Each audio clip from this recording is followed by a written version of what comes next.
welcome to this episode of Against the Mountains of Madness. I'm your host, Jason, Ho ho ho, and I'm John C. Wright. and on this very special Christmas episode of Against the Mountains of Madness, well, we thought we'd talk Christmas. Probably the Christmas movies we like. But before we start, John, you had a disclaimer. Yes, the disclaimer is that we originally discussing whether or not Christmas is actually a pagan holdover based on the worship of Mithra or Isis or one of these other internet theories you're often going to hear. And after a solemn discussion with my co-host Jason Rene, we decided that if anyone is naive enough to believe any of that hokum, any of that story about Christmas not being a Christian holiday, we have a bridge in Brooklyn that we can sell you, or a Sydney Opera House. Both are for sale. Contact us through our attorneys, and we'll sell it to you for cheap. Yes. The only reason why the December 25th was selected as the date for Christmas to celebrate the birth of our Lord had nothing to do with the winter solstice, nothing to do with the feast of Sol Invictus, nothing to do with Saturnalia, nothing to do with the worship of Mithras or Horus or anything else. They added 9 months to Ladies' Day. Ladies' Day is May 25th. Ladies' Day is the Feast of the Annunciation. Ancient Hebrew tradition held that a powerful prophet is always conceived on the same day he's martyred. He dies. So since we know the day of Easter, we could calculate for that year. In the 5th and the 4th century, earlier than that, like the 2nd century, calculated the date that he must have been conceived based on the same date as where the Easter holiday fell that year. Okay? Now, in the Bible, in the good book, it says that her cousin Elizabeth was 3 months pregnant, having conceived John the Baptist 3 months earlier. And that was when John the Baptist's father, Zacharias, was struck mute by the Archangel Gabriel when he was servicing the altar in the temple. Now, the date when the temple, when that service is done, it's done by one man. Okay, it's a feast it's a ceremony to remove the sins from the people. Can be calculated from the information in the Bible. Okay, so knowing that date allowed us to know when Ladies' Day fell, and you add 9 months to the 25th of that month, and you get December 25th, and that's the date when Christ was born. It's not difficult. See? No, it's not difficult. So if you hear about Christ actually being Horus or Mithras or Odin or something, just call us and we'll sell you a bridge. Because you're being very naive. And you're not authorized to use cutlery. Yes. Get your mommy to have a rubber scissors for you, You'll hurt because yourself. otherwise you Yeah. might hurt yourself. You'll hurt yourself, yeah. So that's our public service announcement before we get into Christmas specials. PSA. So, Yeah, that's right. John, I gather, like myself, you have traditions of Christmas movies. I do, because I was raised on the TV like everyone of my generation, and I love staring at the boob tube. You young whippersnappers nowadays, you have far too many screens. You carry them in your pocket, you have them on your desk, you get to stare at them all the time. We had to stare at one TV screen, only for a few days a year. And Christmas was one of those days. The Christmas specials from the 1960s, which I first saw when I was young, and even back then they were reruns, are very near and dear to my heart. So one reason I was really happy when I became a father and my children were born, I could prop them up in front of the hypnotic cyclops of the television and show them Rudolph the Red-Nosed Reindeer, starring Burl Ives, or Santa Claus is Coming to Town, starring, of all people, the dancer Fred Astaire. Does the voice of the mailman in Santa Claus is Coming to Town, but there's also famous Christmas movies. Everyone likes Die Hard as a Christmas movie, One of the ones we but always I'm also a big fan of It's a Wonderful Life, which, while it takes place over a man's entire lifespan, it does resolve at Christmas. Christmas is the day when the main character decides to commit suicide. So, as you can see, it's a rather grim and horrible movie, and I will not spoil the surprise ending. Well, okay, I will. The banker gets away with the money. The dim-witted uncle never goes back and gets it again. So. I see. Wow. And Rosebud is a sled, so... Sorry, that slipped out. Well, And I don't know what to do in terms of a discussion except to say what I like and don't like about these various specials. because I wanna also mention that many of the specials I like are specials about Santa Claus, and not just any Santa Claus, but storefront Santa Claus, the Americanized Santa Claus who has nothing to do with the Archbishop of Coca-Cola Santa Mira. Claus. What's Coca-Cola that? Santa Claus. Apparently, that's where The Coca-Cola red Santa Claus. The That's red and white colors come from. these are Coca-Cola Yes. colors. Exactly right. Exactly right. And Santa Claus is coming to town, and excuse me, belay that. Rudolph the Red-Nosed Reindeer, one of the most famous jingles of all time, was actually written by a Macy's department employee, but in those days the company didn't keep the copyright; they let him have it, and it blew up to the most famous Christmas jingle of America, and they Rankin and Bass made a adorable stop motion animation about it, starring everyone's favorite hero, Yukon Cornelius, who is seeking gold and silver. Yes. He's the living symbol of greed, So, but I do have to say, the best one is actually the Charlie Brown Christmas special that comes from that generation, that comes from that age, because it's actually about Christmas. It's actually about the whole conceit of Charlie Brown's Peanuts. The whole conceit of the comic strip is the little boy is a loser, and he frets about perfectly adult neurotic worries. You see. So much so he has to go to a psychiatrist, which, since he can't afford one, he has to go to his friend Lucy, who, for 5 cents, will psychoanalyze him on the spot, the same way other children are selling lemonade. So Charlie Brown goes from one escapade to another and is put in charge of the school play and has to find a Christmas tree, and everything he touches turns to garbage because he's Charlie Brown. He's unlucky. And there's a scene that the Charles Schultz insisted on being put in there, which the producers of the special did not want in, where Linus stands up and really quotes scripture as to what Christmas is all about. You see, and it's the house goes silent, the light hits Linus, and he recites a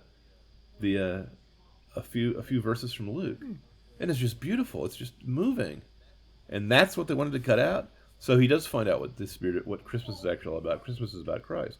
Now, the shocking thing is I can only think of maybe one or two other Christmas specials that are actually about Christ and not about Santa Claus. Little Drummer Boy. When they were making these specials, they would take a song or something, a jingle, and they would try to throw a plot around it, and they'd have little stop motion animation puppets that are cute looking. And Little Drummer Boy is one of the better ones because they had to make up a lot of stuff out of whole cloth because there's nothing to the song about except for a little kid with a drum who wants to play for baby Jesus. I myself, as a father, when I had young kids, could not think of a worse possible present than banging a drum next to the sleeping baby Jesus, and you're lucky he didn't wake up out of his crib because he could throw lightning from an early age. I don't know if that's canonical or not. I don't know if that's what Christians believe. But again, it begins with a quote from Scripture. It begins with all the world is being taxed, and it has the desert showman, which is voiced by the inimitable Paul Frees. No, excuse me, belay that. Jose Ferrer. Jose Ferrer does the voice of the scheming showman who mugs the drummer boy, because in the cartoon version the drum is magical and can make animals dance.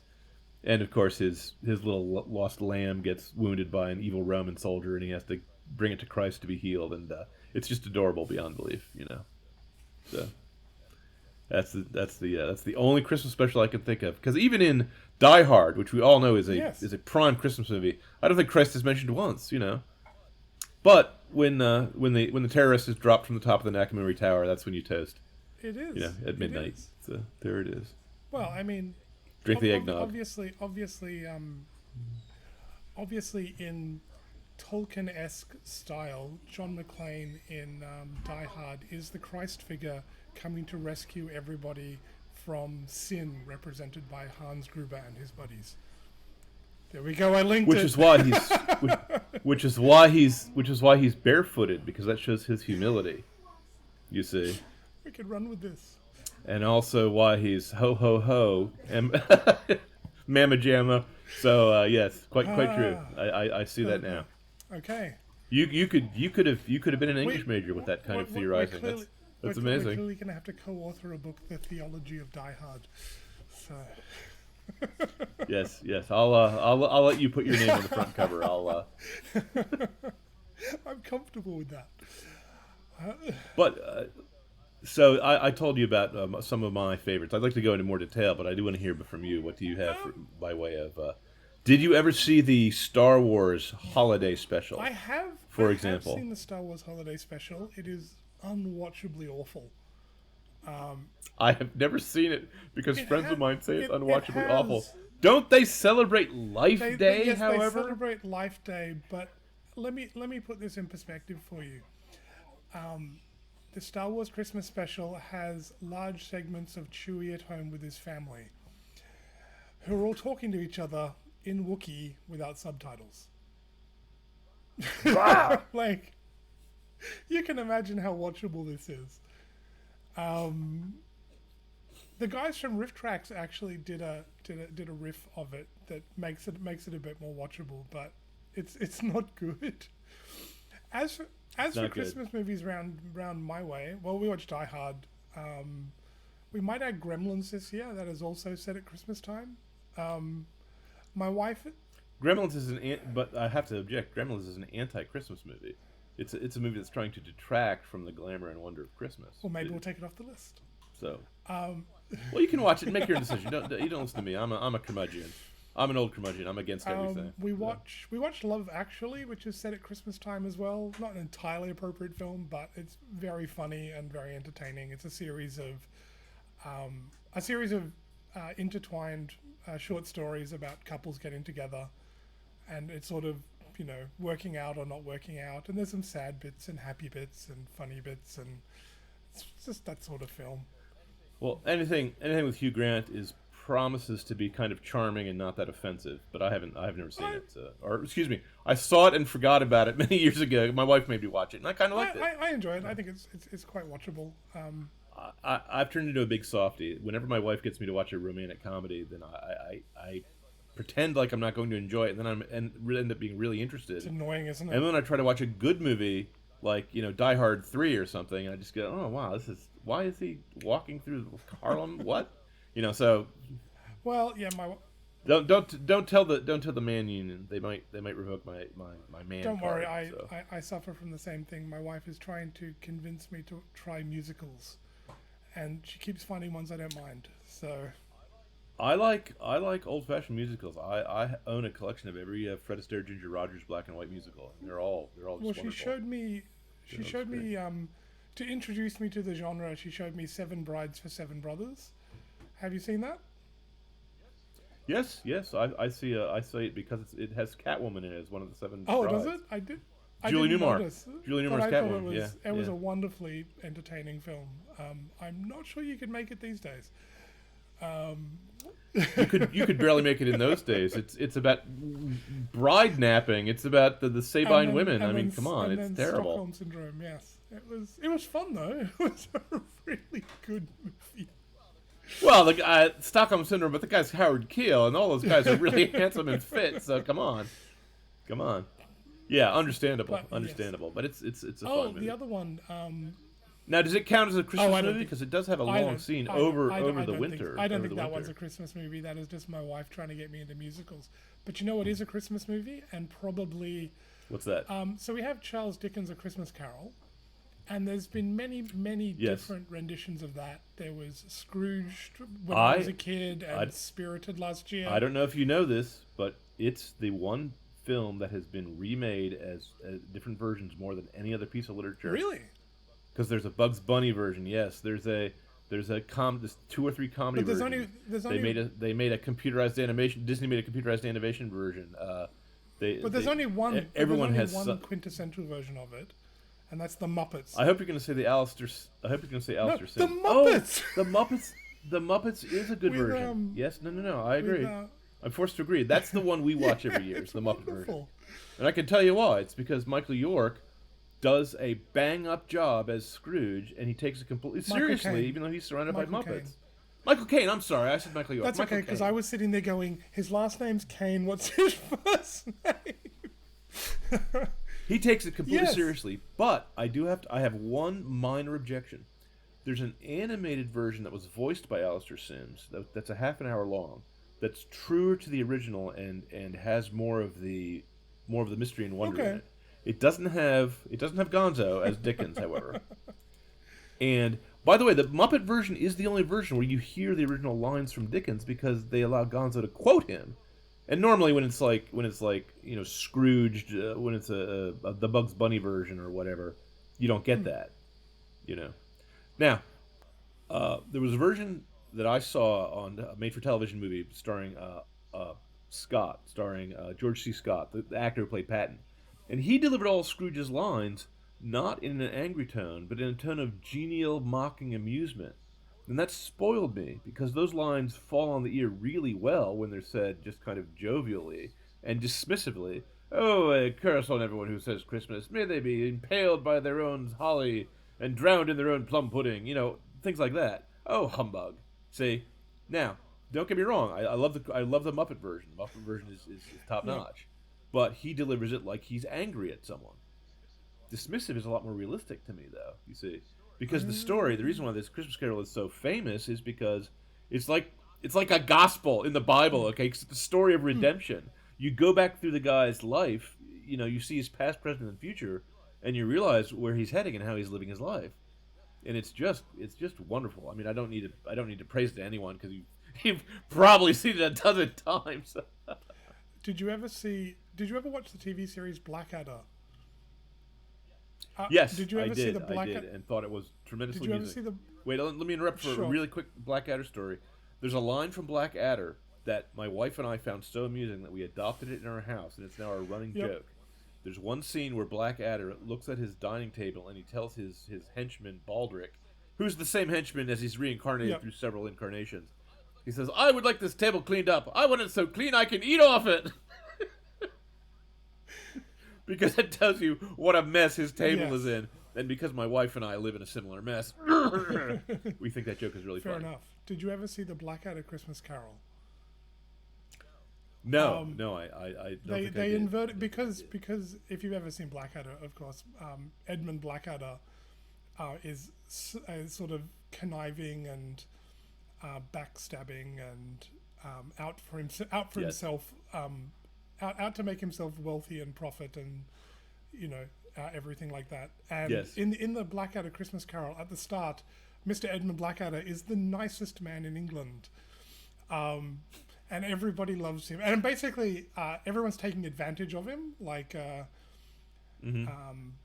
the orphans are turning up, and all the orphans are really fat because they've been overeating, because Mr. Edmund Blackadder has been generously helping to feed them and stuff. And then he has a visit from the ghost of Christmas or he has the Christmas Carol experience. Right, the three ghosts visit him. And then he discovers his previous incarnations. I guess, what do you call it? Like ancestors. That's the word I want. I was going descendants. Yes. Descendants is the wrong word. What is the opposite of descendants? His ancestors were all the Blackadder character who were, out for themselves and did really well. And then he goes, okay, so what happens if I continue? And then he sees the ghost of Christmas Future, who doesn't want to deal with him at this point because he's had a turn and gone, I'm living my life all wrong. And goes, what's the future going to be like if I continue to be nice? Or what's the future going to be like if I decide to be bad? And he shows him the future, and Blackadder becomes ruler of the galaxy. Ruler of the whole galaxy and married to the queen of the universe. And then he goes, nice. What happens? Okay, then what happens if I continue being nice? And he doesn't want to show him. Then he goes, woo, to make the Blackadder goes, woo, to make the effect happen. And then he sees his future, and if he continues to be nice, his descendants will go on to be basically Baldric will become king of the universe. And Blackadder will be his manservant in a leather posing pouch. It's so wonderfully ridiculous. So Edmund wakes up in the morning and then proceeds to take his money back. And he makes... one of the funniest lines in it is when he makes Baldric a Christmas present. He goes, oh, look, Baldric, I made you something. It's in your Christmas stocking. He puts his fist in it. I made you a fist. It's for hitting things with punches. It's great. But then it goes badly for him because Queen Elizabeth I turns up looking for the nicest man in England to give him £10,000, but he shoos them off calls her ugly and tells her to go away, not realizing who she is. And it's insulting because she's ugly and her king is or her prince is an idiot. And they send her away. So does the Ghost of Christmas Future lead him astray? Well, no. Does he not get the future that was predicted? No. I mean, it's left open what the future will be. But he turns all bad at the end, and it ends badly for. It's pretty funny. It's a nice take on it. It's an amusing Blackadder take on it. I have to confess that when you and I decided to discuss Christmas specials, the Blackadder Christmas special was not on my list of what I thought would be there. I had not known. But am I not right? Are there not more the Christmas carols redone versions of that by Mr. Magoo has one? Everyone's got one. The Muppets have one. The Muppets actually is probably the best. I have it's to very admit, watchable. even though I have one or two. The animated one I wanted to mention was done by a guy named Richard. I can't think of his name now. Richard Williams, and it stars the voice of Alistair Sims, who did the iconic black and white Christmas Carol back in the day. It was only half an hour long. It was made for TV in 1971, but it has some of the eeriest animation and some of the most memorable presentations. And of course, they sing "God Rest You Merry Gentlemen" throughout, and that has become my favorite Christmas Carol just because of this, this half-hour Christmas special version. Yeah, fair enough. But I got to say, Christmas Carol is probably everyone's favorite Christmas story because, aside from the Christmas story itself, the Christ being born, because it's a story about redemption. It's a story about a man examining his life and turning over a new leaf, which we all wish we could do. So I also last year we watched Spirited with Will Ferrell and Ryan Reynolds, and that was just a musical retelling of the Christmas Carol again, A Christmas Carol, which was fun. It was watchable. There was the Guardians of the Galaxy Christmas special that we watched. I think we've watched that every year since, because I never saw it. So tell me what happens. It's nicely. It has a wonderful song in it that's now on our Christmas playlist about some aliens in a town that have learned about Christmas from all of the different characters, and they try to make a song for Star-Lord to make him feel at home at Christmas time. And the song is absurd because they're singing lines like, if you're bad, Santa will shoot missiles at your toes. And they just he'll roast you with his powerful flamethrower. They just miss it completely. But it's yes. It's just I find the song perfectly hilarious. It's of course it's charming because they're trying to cheer him up when he's away from Earth. He's a lonely orphan boy. It's perfectly silly, and then Drax and who's the little insect alien girlfriend of his, Mantis and Drax get the idea that they want to cheer him up at Christmas, so they know Kevin Bacon is his favorite actor, so they travel to Earth to kidnap Kevin Bacon to bring him back.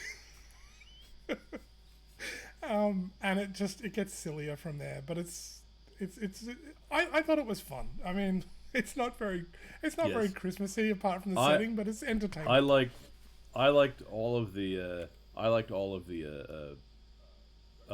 Guardians of the Galaxy. And I'm a fan of the original comic book, and I'm one of the few people I know who's even heard of that comic book. So I have never seen the Christmas special. It's got to be on my list. It's fun to watch. It's pretty fun.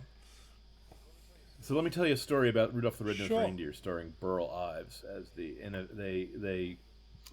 song was done. I think I mentioned it by a Macy's employee, and they didn't keep the copyright, so he got rich by it.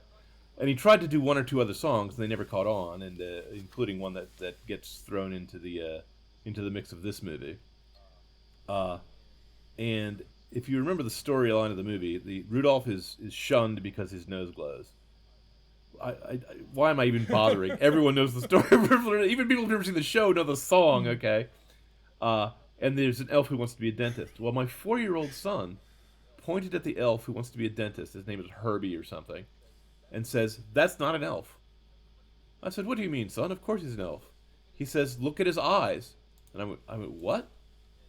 And Herbie the elf has normal human-looking eyes. All the other elves in the animation, all the other puppets, have little black round eyes and pointy ears. And I went, oh my gosh, he's a changeling. He's a human who was kidnapped by elves. No wonder he doesn't want to be there. And once you see it, you can't unsee it. Now, this is a show I've seen every year of my life since I was 6 years old, and I never noticed it. Okay, Yep. I had to wait for my 4-year-old son to go, that's not an elf. So at that moment, we decreed him, by official fatherly decree, that he was now the family detective.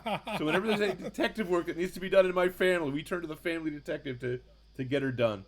The other thing that I adore about Rudolph the Red-Nosed Reindeer, in addition to the abominable snow monster and Yukon Cornelius, one of the best heroes of all time because he carries a gun and never Yep. uses it, is the lion, the Moonracer lion. I always thought was as impressive as Aslan when I was a kid. I just loved that guy.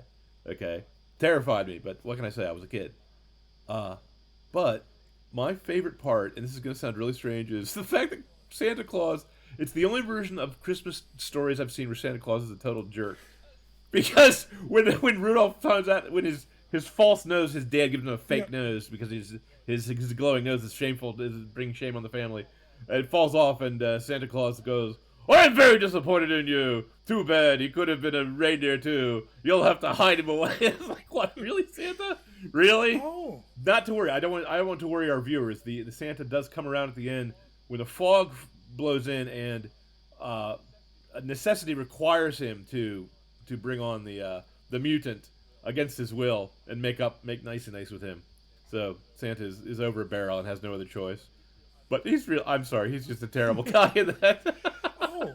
That, I should say it's because the line is he says you should be ashamed of yourself to the deer, to the the little kid deer, who and all the other deer won't let him play their reindeer games and make fun of him. They call him names. It's terrible. Sorry, I get a little misty just thinking of poor Rudolph. no, I understand. That's understandable. But he gets his own at the end. I was reminded of one Michelle likes, is the Santa Claus with Tim Allen. Oh, that is a funny one. That is Where, a funny one. he ends up being Santa Claus and going to the North Pole and an elf. Yep. Elf's pretty funny too. There's a lot of good There was a similar one with the guy who played Jack Burton. I can't think of his name. The actor who played the computer wore tennis shoes. I can't bring his name to mind. He was Santa Claus, and Goldie Hawn was Mrs. Claus, and he had a rocket sled. And in this one, I think it's called the Santa Escapade or something. I can't remember. This is terrible. I'm recommending an episode of a Christmas special. I can't remember the name or the actor. Kurt Russell? Kurt Russell, yes, thank you. Just because you mentioned Goldie Hawn. As normally happens, Santa Claus is shot down or something, or mugged by pirates or something, and the little kids have to help him, and their family is breaking apart, and by the end of the show, the family gets together. But there are scenes where after Santa is under arrest, he gets together with the other drunks and bums and street gangbangers in the jail, and he starts singing Christmas songs. And they turn it into a jazz band, and of course he uses a little bit of Christmas magic on them. It's just delightful. And of course I like Kurt. Ever since I saw Big Trouble in Little Chinatown and Escape from New York, I will watch Kurt Russell in just about anything. The Christmas Chronicles. Thank you. Apparently they made a sequel. I don't know if it's any good, but probably not. Yep.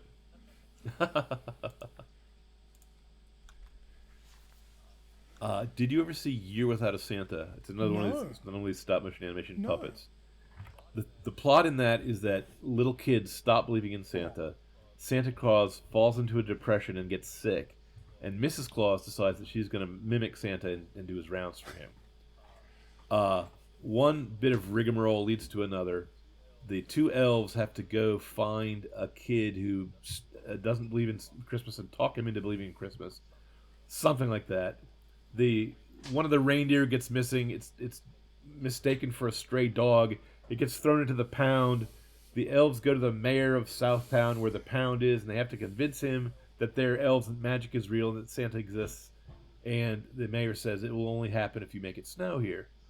So the elves can't make it snow. They have some magic, but they can't do that. So they have to go to the the frost giant, the snow miser. Oh, okay. Who Is this where Snow Miser comes song from? and Yeah, dance I know the guy, song. and his arch enemy is his brother, the Heat Yes. Miser, and they have two songs. I know the songs. The songs are I so know the famous. songs. People have heard them. Right. And I myself think that they're Surtur and Ymir from Norse mythology, the frost giant and the fire giant, and they hate each other. And eventually, the Mrs. Claus has to go talk to Mother Nature to get her two sons, the frost miser and the heat miser, snow miser and heat miser, to cooperate to make it snow in Southtown, so that all the kids will believe in Santa Claus. And because they hear that he's sick in bed, they give him presents for once from all over the world. Okay. So happy ending. Oh, Happy ending.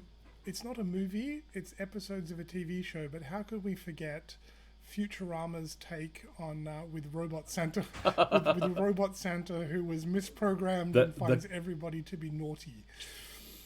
I the love killer Robot Santa is not only is he the best, but his two friends, Kwanzaa and the Hanukkah Zombie, Yes. cooperate with him to overthrow the scammers who accidentally bought the entire solar Yes. system and made gold-plated Death Stars to fight them. Yes. And the on my Christmas singing list is I called the elves back from vacation, you know, chained them up, and so that song from Futurama from Evil Santa Claus, the evil killer Santa Claus is on my Christmas song list. I thoroughly enjoy Robot Santa. He's so wonderfully absurd. Just My son and I enjoy the opening song from the Charlie Brown Christmas Carol, where the children are all skating and they sing, "Christmas time is here, happiness and cheer." Because the filmmakers decided for some reason to have the kids sing in this slow, mournful dirge that sounds so sad that whenever anything happens in our house that we think of as sad, we start singing that song and like we make believe that tears are coming down our cheeks because it's just so. So it's just so terrible. okay.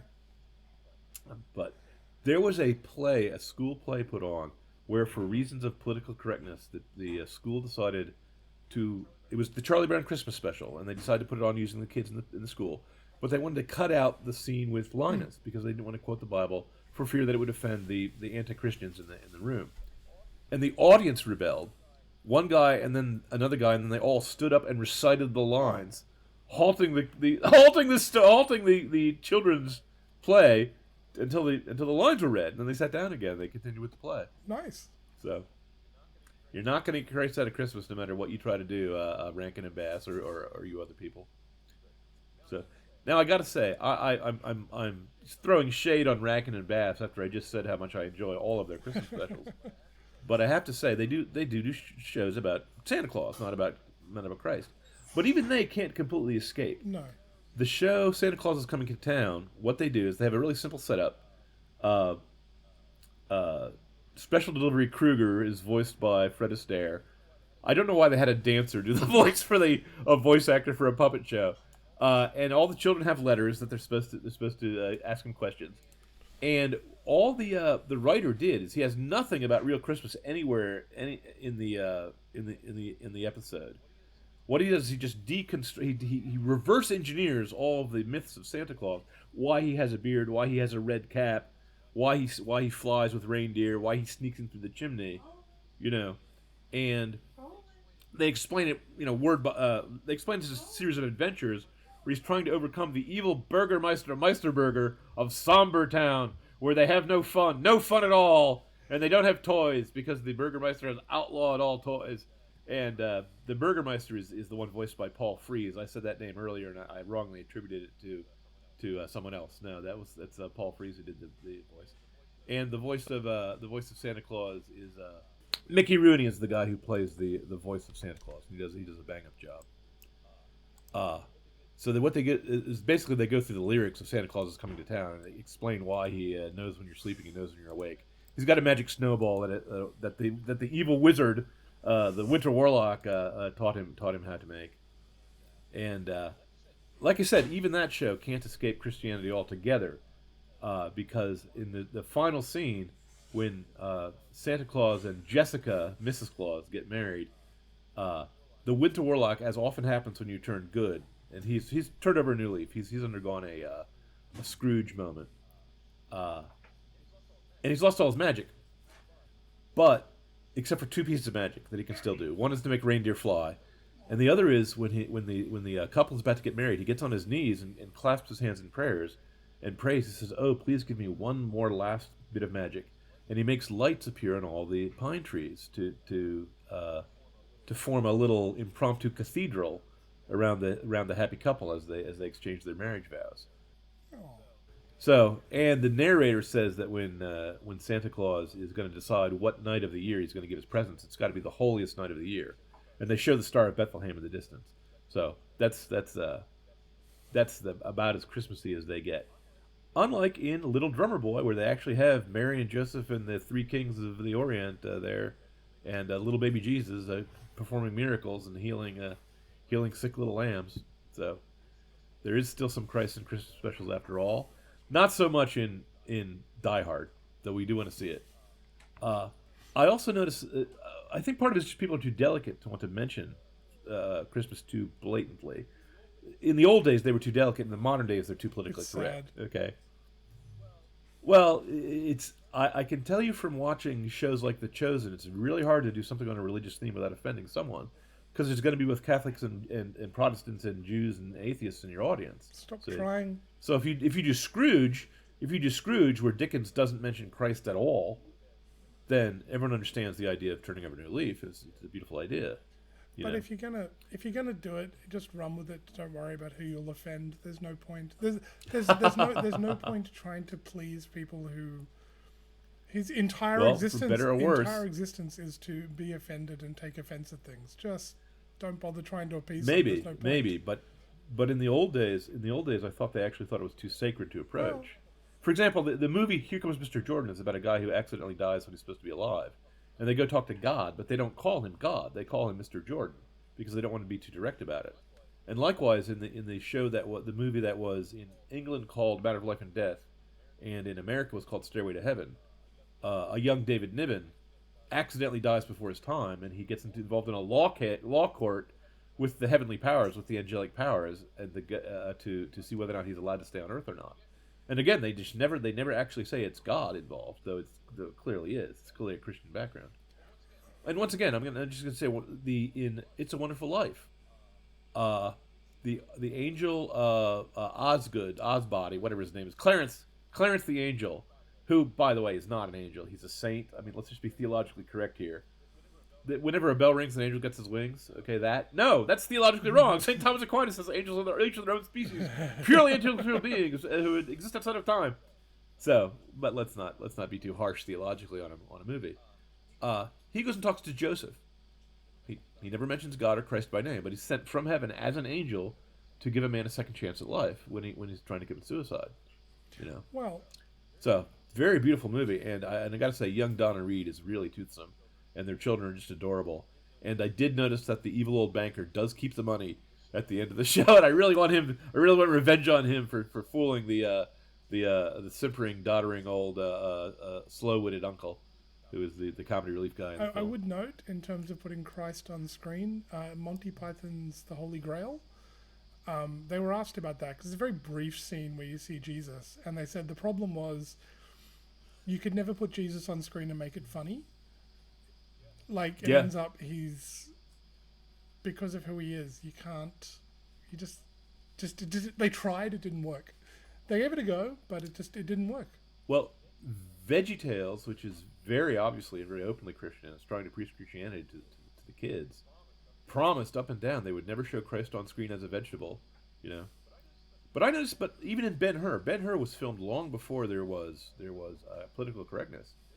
They don't have Christ on the screen. You see his knee.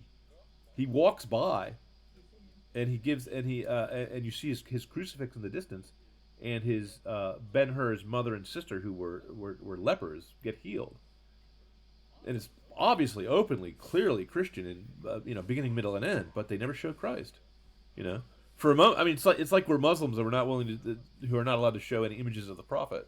So now that was not due to political correctness. Nowadays. It is. Nowadays, you can't show Christ unless you show him next to Buddha or make him into a joke or something. Well, I mean, how Christian is the Lord of the Rings, and how many appearances of Jesus are there in that? Lord of the Rings takes place in the ancient world, so Tolkien very deliberately did the same thing that the poet of Beowulf did. He makes oblique references to it, and he says they didn't believe in those things at the time.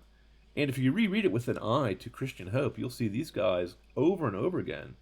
The characters in Tolkien express the fact that they have to carry on without hope because Christ hadn't come yet. See?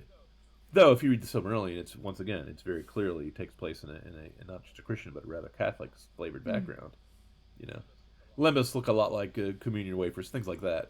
Little touches. They set out from Rivendell on Ladies' Day, and the ring is destroyed right around Christmas. You know, little things like that are nicely done. Now, I just said, but they never show Christ on screen because when they do, it sometimes goes wrong.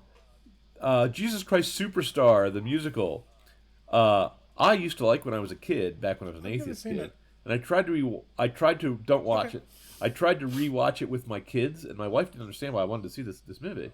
Well, it's the gospel story. It's the Passion of the Christ told from the point of view of Judas. Like Judas is the good guy, and Christ is too confusing and is just a star who is he's a normal guy who gets caught up in a panic that he creates. He believes his own snake oil and he gets killed for it. And you see Judas singing and dancing at the end, but you don't see Christ get risen. Okay? Now, it doesn't openly say Christ is not a human, but it does say he never performs any miracles on screen. He never heals the sick. In fact, when the sick come by, he has a little song and dance where he exclaims, "There's too many of them! Oh no, I can't handle it." Oh, goodness. What? So when I was a kid, I didn't even see that. I didn't even notice it. Okay? So. That sounds... And then they did a remake of a version where they told sounds awful. They told Judas to make eyes at Christ like they're gay lovers together. That was and he betrays him out of jealousy for Mary Magdalene. Hey, look, it's not like it's any worse than the original by the sounds of things. Like it's just you're just beating a dead horse at that point. Well, the funny thing is the story itself is so powerful that even if you're trying to mock it, like Andrew Lloyd Webber or whoever wrote that show was trying to do, people still come to Christ listening to that rock and roll music because it still works. The message is so powerful that even those who try to belittle it end up spreading it. All things work together for those who love God. You know, even puppet shows and even old black and white movies about suicides. Well, you know, God can do what he likes. He's God. If he wants to use things intended to mock him to bring people to him, that's his prerogative. Well, I noticed that Easter also has a lot less specials than Christmas specials do. But you want to talk about putting Christ on screen? The Passion of the Christ actually put Jim Cassavetes on screen. He did it. He did a bang up job. He did a wonderful job, and I can't ever see that movie a second time. It was too painful to watch. It was too moving. I blubbered like a little girl. Don't tell my wife. You know. So. I remember.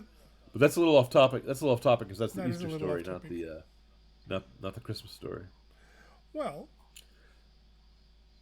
So I found out canonically that according to the official teaching of the Catholic Church, Mary did not scream and cry when she gave birth because she gave birth without pain. Yeah, I believe that is the case. Theologians have deduced this because she's not under the curse of Eve, having been, according to the Catholic theology, she was born with immaculately, with no original sin. So, no pain in her birth. So, she's the only one. I myself also wrote a Christmas story. I'm not sure if I'm allowed to say it. You can pitch your Christmas story. That's fine. Well, you have a book of them. You have a book of them, don't you? I have a book called The Book of Feasts and Seasons. Yes. Pick that up. You'll enjoy it. But I'm not gonna. It's a time travel story where a guy goes back to look in on Christ, and he's a little surprised at what he. I'll pimp it for you. That's fine. I did write a story called Yes, Virginia, There is a Santa Claus, which is a story about Santa Claus. And in that one, Santa Claus is the Archbishop of Turkey. He's actually the real guy, St. Nicholas, who was not made up by the Coca-Cola Company. St. Nicholas is real. St. Nicholas, let me tell you a brief story about St. Nicholas. He's on a trip, and he stays at an inn where the innkeeper routinely murders people for their goods. And he comes across a pickle barrel where there's 3 children who the innkeeper murdered. He raises them from the dead with his prayers, okay? And so the kids show up at the innkeeper's door. Hello, you killed us. The innkeeper repents of his evil and gets baptized. Okay, that's St. Nicholas. He also appeared as a vision, and he helped a town in a famine. Things like that. Now, how he comes to be associated with Christmas is kind of a peculiar story. His feast day is January 6th, and it was supposed to be a children's day when the children were put in charge of things and the adults had to obey them. It was like a time of misrule, which both pagans and Christians have a similar holiday, a feast of fools sort of thing. And since he was the gift giver, it was naturally thought in the 18th century England that they could put together a feast with the exchanges of gifts to celebrate the Mass, which is why we exchanged gifts at Christmas. That was not done in the old days. That's like a 17th, 18th century custom. Is the gift giving. The Christmas tree, despite what pagans will tell you, also dates from the same period. It dates from Germany at the time of Queen Elizabeth. That's when the first Christmas trees ever went up. The ancients never did Christmas trees. They did holly wreaths. The circle is a symbol of eternal life, and the holly is green in winter, so it's a symbol of the resurrection. And they've been doing that for forever, for 2,000 years. But the Christmas tree is Victorian. Some Boniface, some Boniface with the pagans, chopping down the thunder oak. Yeah, that's older. Odin's. But that's older than that. But that wasn't a Christmas tree. No, he said it was. He chopped it down and then gave a sermon, and quite right. This young tree was to represent Christ, if memory serves. Evergreen boughs have been used as symbols of Christ since that time, but the actual tradition of a Christmas tree dates from Queen Victoria. She brought it over from Germany, where the Germans started doing it in, I think, the 16th century. But no, the evergreen tree is for the same reason the holly is, and anything that blooms in winter is a symbol of enduring life. You see,